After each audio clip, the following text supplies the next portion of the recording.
Very good evening. You're watching Sabha TV. I'm Tina Jha with News Tonight. Before we get to the day's biggest news stories, Sabha TV appeals to all its viewers to stay safe from the COVID-19 pandemic. Wear face masks, wash hands and face regularly, and maintain physical distancing while stepping outside. Remember, these simple precautions are all that it takes to defeat the pandemic.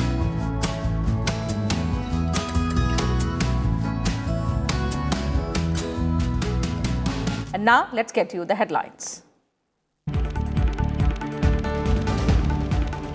World gets its first COVID vaccine. UK government clears Pfizer's vaccine for rollout from next week. Care home residents, health staff, elderly and the extremely vulnerable to be the first to receive it.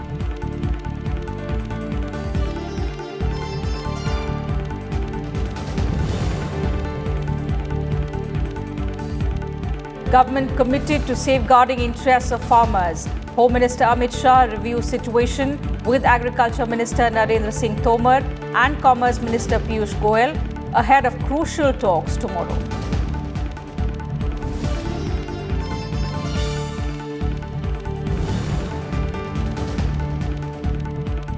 Cyclone Burevi to trigger heavy rains in coastal areas of Kerala and Tamil Nadu. NDRF teams deployed in both states. Prime Minister Narendra Modi assures chief ministers of both states of all possible help from the centre.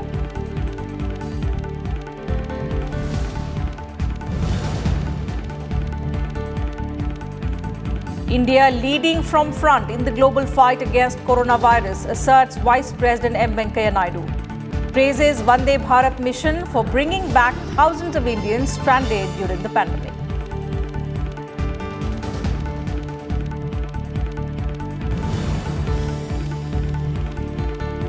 And over 43,000 people recover from COVID-19 in the last 24 hours.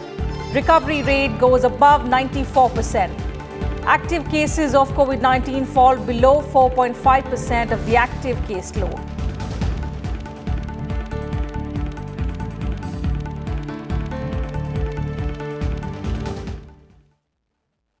The top story of the day, Britain has become the first country to approve the Pfizer-BioNTech vaccine against COVID-19 after rigorous analysis by its independent regulator, the Medicines and Healthcare Products Regulatory Agency. The British regulator says the jab, which claims to offer up to 95% protection against COVID-19 illness, is safe for rollout. The UK government said the approval follows a rigorous analysis of the data conducted at a faster pace, but without any compromise on standards, paving the way for mass vaccinations from as early as next week among people at the highest risk of death from the deadly virus. Prime Minister Boris Johnson welcomed the news and confirmed that the vaccine will begin to be made available starting next week. Britain's vaccine committee will decide which priority groups will get vaccination first, such as care home residents, health and care staff, the elderly, and people who are clinically extremely vulnerable. Britain is expected to receive 40 million doses by the end of 2021, enough to vaccinate up to a third of its population, with the majority of doses anticipated in the first half of next year. Both Pfizer and BioNTech and US biotech firm Moderna have reported preliminary findings of more than 90% effectiveness in trials of their vaccines, which are both based on new messenger RNA technology. The MHRA has formally authorised the Pfizer vaccine for COVID-19. The vaccine will begin to be made available across the UK from next week. I would like to pay tribute to and to thank all those who have made this possible. It is the protection of vaccines that will ultimately allow us to reclaim our lives and get our economy moving again. Next week there'll be 800,000, so it's the first start. We'll then deploy it at the speed that it's manufactured. And the manufacturing, of course, is being done by Pfizer in Belgium. So that will determine the speed at which we can roll it out. As we've said all along, we've always said even if we get something before Christmas, we will have the bulk of the rollout in the new year. So it will start with the most elderly and with people in care homes, and of course their carers, to make sure that others don't catch it. The MHRA's recommendation has been reached following an extremely thorough and scientifically rigorous review of all the evidence of safety, of effectiveness, and of quality of the Pfizer-BioNTech vaccine. The UK government has now accepted this advice and has made the decision to approve the vaccine for use with some conditions in adults aged 16. Let's now take a look at the COVID-19 situation in India. The country reported 36,604 new COVID-19 cases on Wednesday morning. 501 deaths were recorded in the last 24 hours. India also registered 43,062 new recoveries in the same period. Active caseload continues to decline. There are 4,28,000 active cases in the country at present, comprising 4.51% of the total caseload. Total recovered cases stand at 89,32,000, while total cases near 95 lakh, which includes 1,38,122 deaths.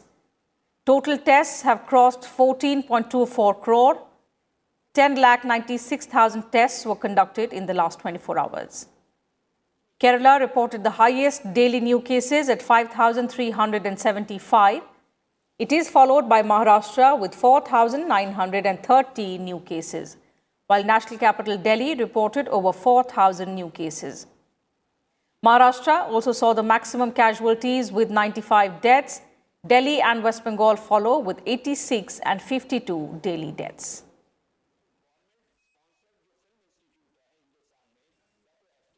Agriculture Minister Narendra Singh Tomar has once again reminded that the new Farm Reform Acts are in the interest of the farmers. He was also hopeful of a positive outcome from the fourth round of talks between the government and the farmers' representatives that will be held on Thursday. Ahead of the talks, Home Minister Amit Shah met the Agriculture Minister and also the Railway Minister Piyush Goyal on Wednesday to discuss ways to address the concerns of the farmers over the new farm laws. On Tuesday, a high-level ministerial committee of Agriculture Minister Narendra Singh Tomar, Commerce Minister Piyush Goyal and Minister of State for Commerce Som Prakash met the farm leaders at Vigyan Bhavan in Delhi. And during the meeting, the Agriculture Minister had emphasized that the centre is fully committed towards the welfare of farmers and agricultural development is always the top priority for the government. मैं सभी किसान बंधुओं से आग्रह करना चाहता हूं कि ये रिफॉर्म किसानों के हित में हैं और लंबे समय के इंतजार के बाद ये रिफॉर्म आए हैं। इनमें किसानों का हित है, लेकिन किसानों को कहीं भी आपत्ति है तो सरकार उनको सुनने के लिए, उस पर विमर्श करने के लिए, उसका निराकरण करने के लिए पूरी तरह तैयार है। इसलिए आंदोलन का रास्ता किसी को अख्तियार नहीं करना चाहिए। आंदोलन से जनता को भी तकलीफ होगी। BJP leader and former Deputy Chief Minister of Bihar, Sushil Kumar Modi, filed his nomination papers for by-election to a Rajya Sabha seat in the state on Wednesday. Sushil Modi filed his nomination papers in the presence of several leaders of the ruling NDA, including Chief Minister Nitish Kumar. The seat fell vacant after the demise of Union Minister Ramvilas Paswan on the 8th of October. Voting and counting are scheduled on the 14th of December.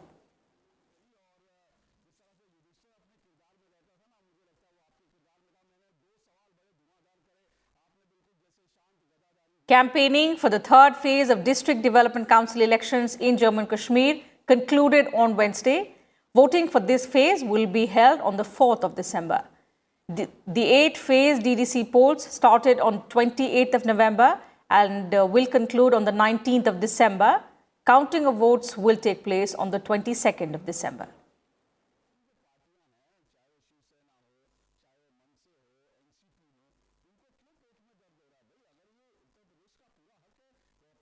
Vice President M. Venkaiah Naidu on Wednesday asserted that India has been leading from the front in the global efforts to counter the COVID-19 pandemic. The Vice President was addressing the 18th meeting of the Governing Council of Indian Council of World Affairs. In his opening remarks as President of ICWA, the Vice President commended India for its efforts to help other needy countries, even as it faced enormous challenges posed by the COVID-19 pandemic. The Vice President also praised the Vande Bharat mission for bringing Indian nationals stranded worldwide back to the country. He expressed happiness that ICWA has made full use of digital platforms during the pandemic and has held over 50 online programs and events. This was the third council meeting chaired by Vice President M. Venkaiah Naidu as ICWA President. Earlier during the day, he also chaired the 19th meeting of the governing body of ICWA. The virtual meeting was attended by 3 Vice Presidents of the Council, External Affairs Minister Dr. S. Jaishankar, Standing Committee on External Affairs, Chairman P.P. Chaudhary, and Vice Chairman of Niti Aayog, Dr. Rajiv Kumar.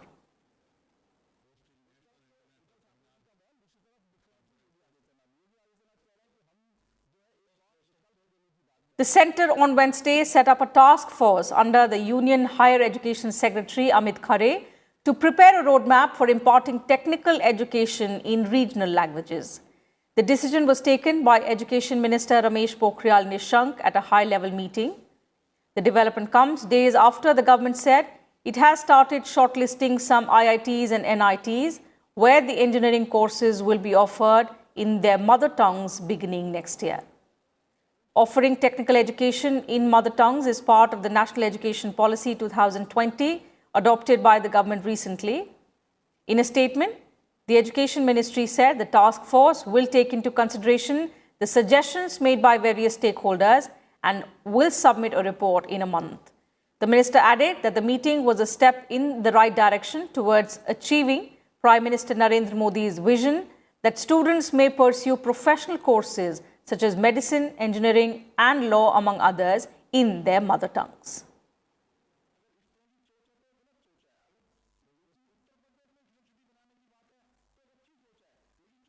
Commerce Minister Piyush Goyal on Wednesday said that the new foreign trade policy will focus on finding new global markets, along with finding consumers for new products in traditional markets.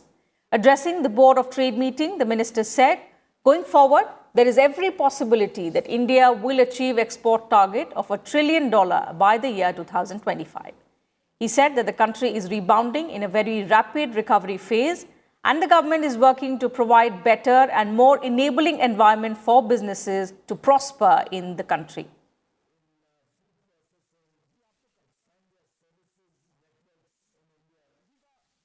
We have every possibility both to achieve the export target of $1 trillion by 2025 and the GDP target of $5 trillion. The country is rebounding in a very rapid recovery phase. We do believe that we'll be looking at positive growth from the next quarter onwards. Industry has become more resilient, and I have no doubt in my mind that with the collective effort of all the states, central government, both at the political and official level, we will all work together as one team India for the better future of the people of India. And time for a short break here. More news and updates will continue on the other side. Do stay with us.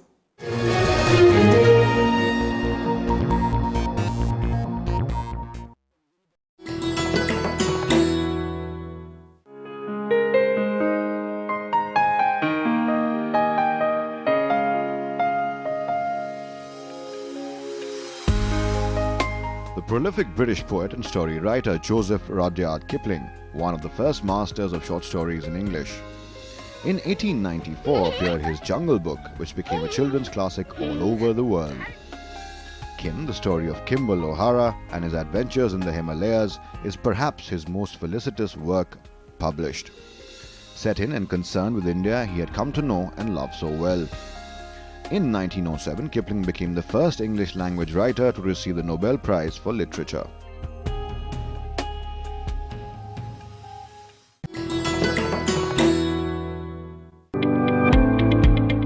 5 million subscribers. 1 million subscribers in less than 10 months. Over 17 million hours of content watched online. RSTV, one of the fastest growing YouTube channel. 5 million subscribers, the count is on.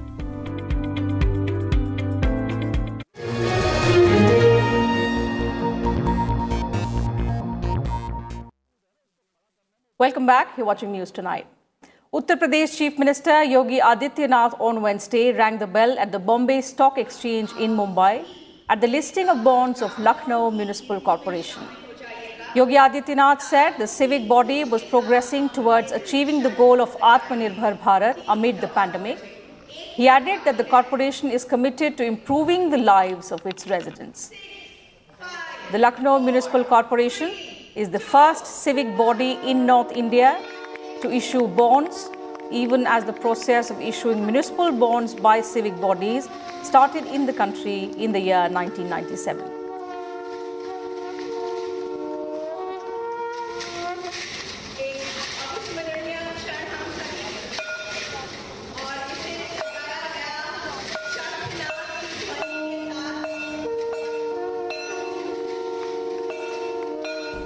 कोविड-19 की परिस्थितियों में उत्पन्न वर्तमान आर्थिक परिदृश्य में 200 करोड़ रुपए के म्युनिसिपल बॉन्ड से लखनऊ नगर निगम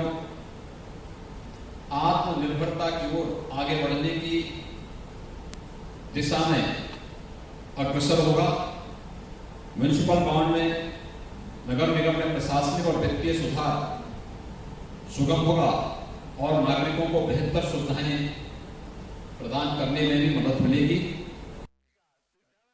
Prime Minister Narendra Modi on Wednesday spoke to the Chief Ministers of Tamil Nadu and Kerala and assured of all possible assistance from the centre ahead of Cyclone Burevi.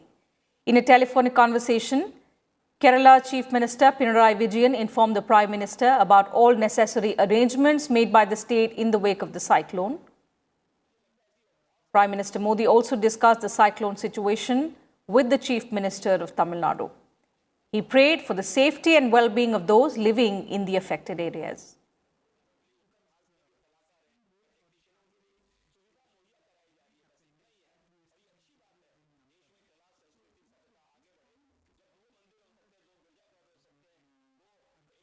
Days after Cyclone Nivar hit Tamil Nadu, another cyclonic storm is set to hit the southern coast of Tamil Nadu, bringing heavy to very heavy rainfall in the state as well as in Kerala.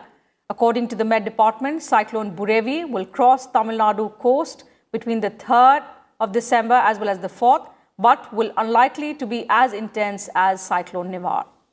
After making landfall in Sri Lanka on Wednesday, Cyclone Burevi will hit parts of the two states, Tamil Nadu and Kerala, on Thursday and Friday, with wind speed of 70 to 80 kilometers, gusting to 90 kilometers per hour.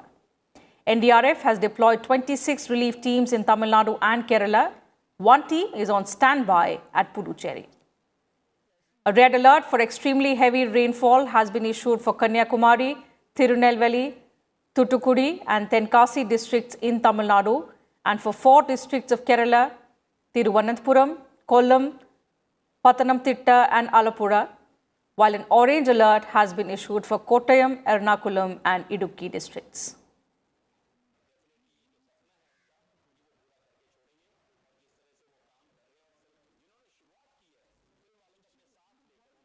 Vice President M. Venkaiah Naidu paid tribute to Rukmini Lakshmipati in his Facebook post series about the unsung heroes of India's freedom struggle.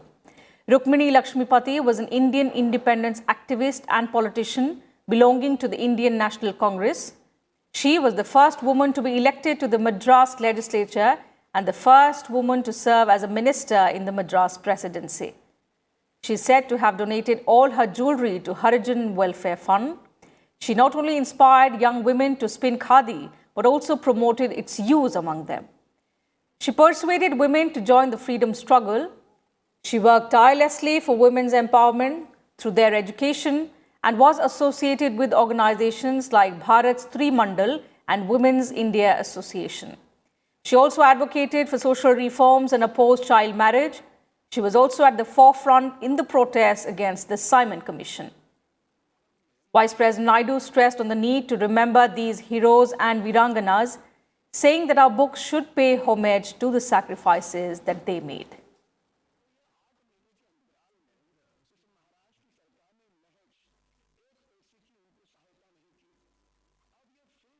The Ministry of Environment, Forest and Climate Change on Wednesday constituted a high-level inter-ministerial apex committee for implementation of the Paris Agreement with an aim to generate a coordinated response on climate change matters that ensures India is on track towards meeting its obligations under the Paris Agreement. The committee will operate as a national authority to regulate carbon markets in India under Article 6 of the Paris Agreement and also issue guidelines on carbon pricing and market mechanism. Senior officials from 14 ministries will serve as members of this committee.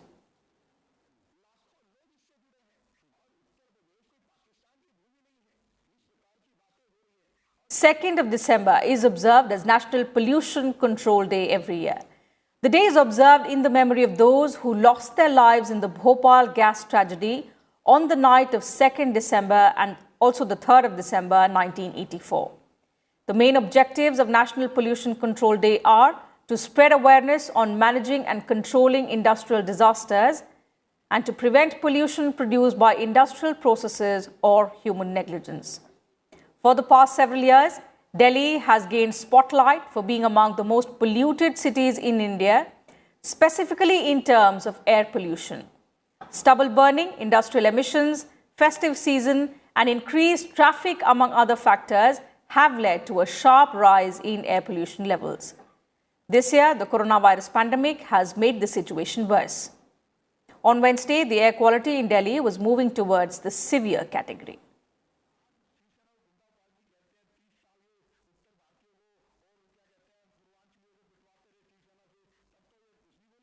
The World Health Organization has said that India continues to make impressive gains in reduction of malaria burden.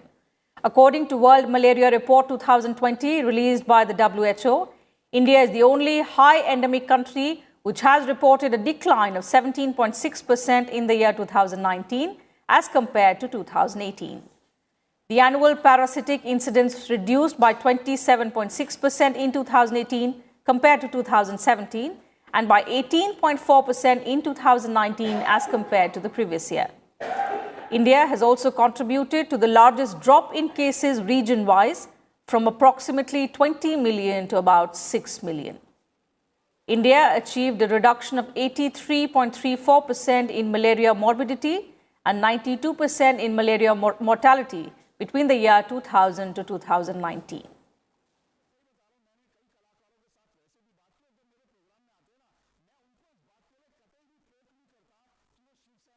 Ahead of the start of its stint as a non-permanent member at the United Nations Security Council, India on Wednesday consulted Russia on their cooperation in the world's most powerful body.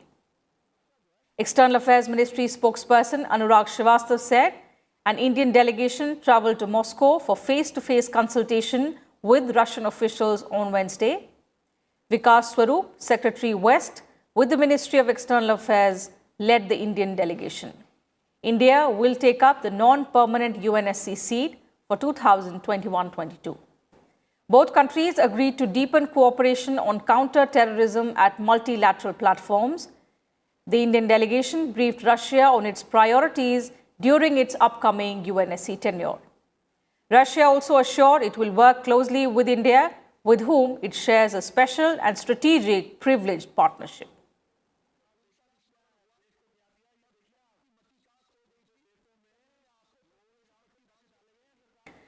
The Israeli parliament on Wednesday passed a preliminary proposal to dissolve itself, setting up a possible fourth national election in under 2 years. The Knesset's vote passed 61 to 54, setting the stage for a formal vote to dissolve the House as soon as next week.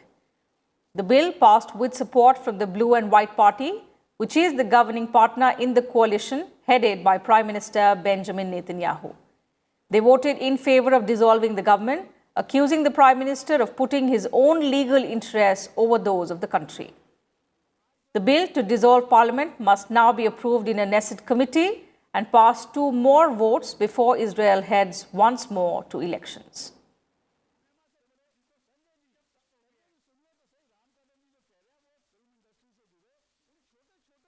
So that's it from us in this bulletin. But before we leave, we once again appeal to all our viewers to stay safe from the COVID-19 pandemic. Wear face masks, wash hands and face regularly, and maintain physical distancing while stepping outside.